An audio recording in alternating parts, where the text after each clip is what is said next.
The hidden truth of the Garden of Eden. What really happened? Part 1.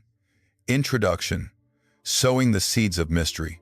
In the flickering glow of a single candle, as shadows dance upon ancient texts, we are drawn back to a story etched into the very foundation of human consciousness. The tale of Eden. A paradise lost, a primal sin, a serpent's whispered temptation. But what if the familiar narrative, passed down through generations, conceals deeper truths, layers of meaning deliberately obscured or simply forgotten? What if the story we think we know is merely the surface, hinting at a profound drama far grander and more complex than we ever imagined?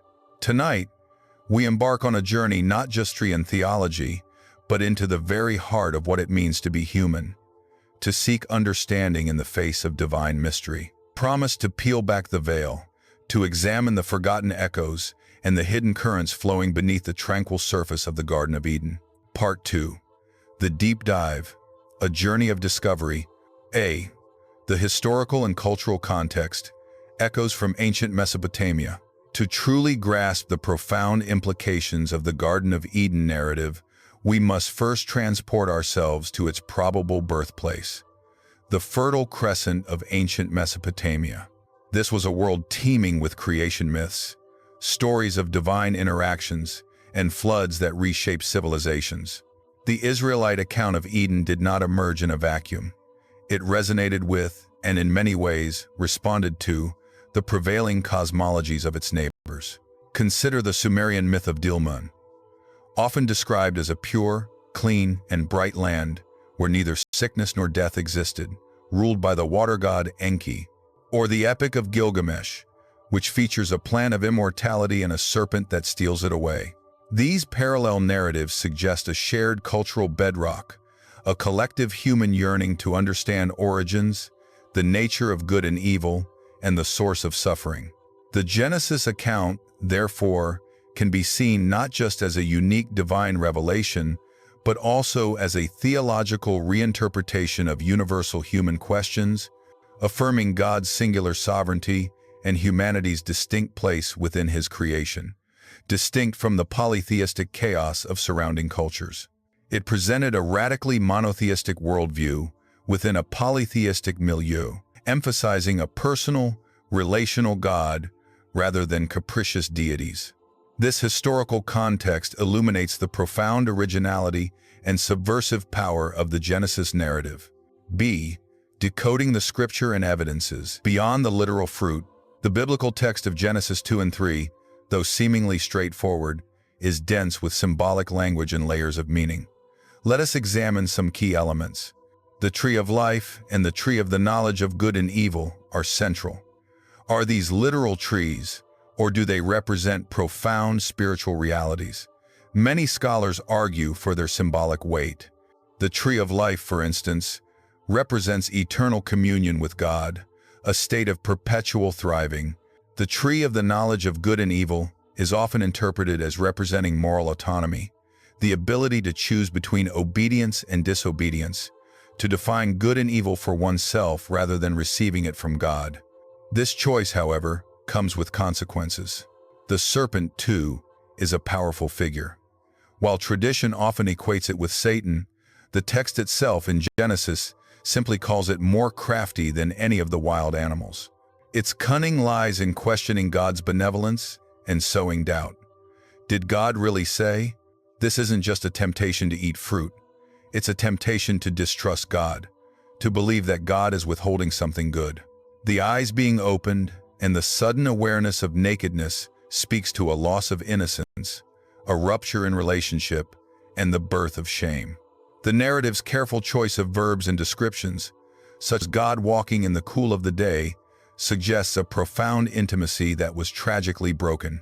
The language of clothing them with skins after their sin highlights both God's judgment and His mercy, a foreshadowing of sacrifice.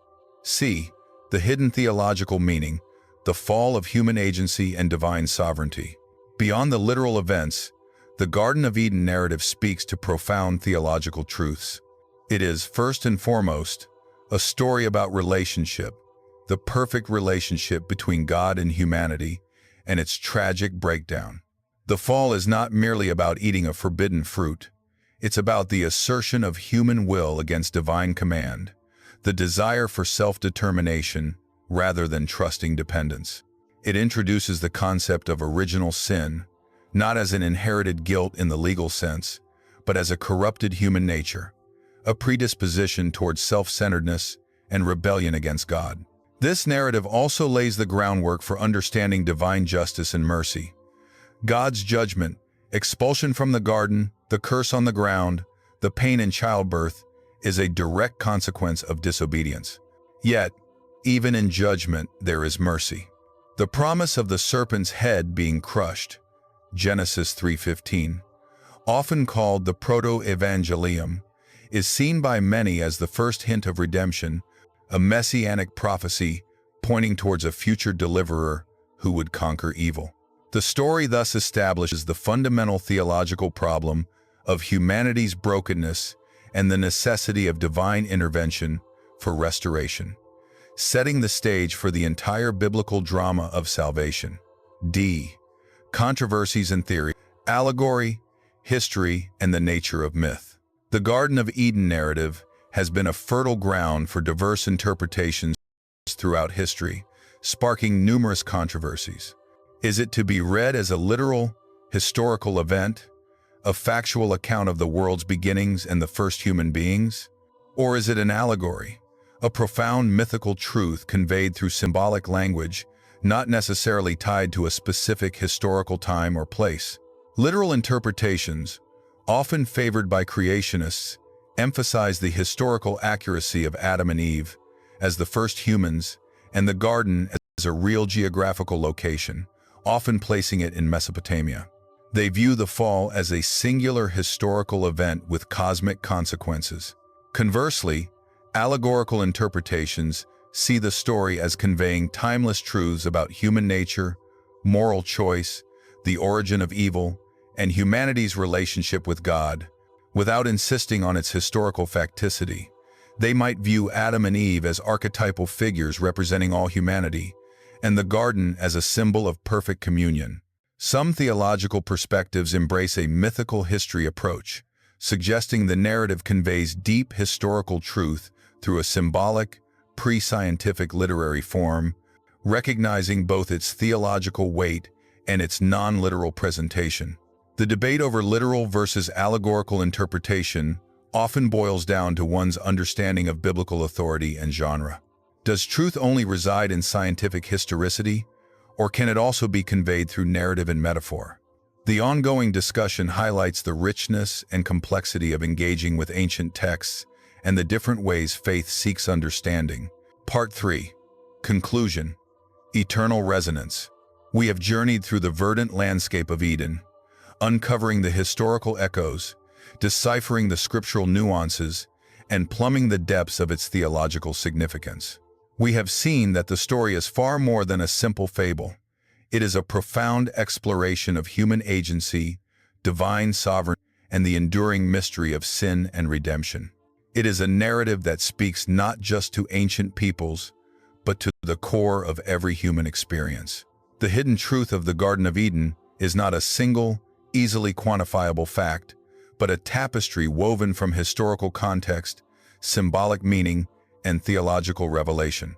It reminds us that our choices have profound consequences, that trust in the divine is paramount, and that even in the wake of profound brokenness, there echoes a promise of restoration.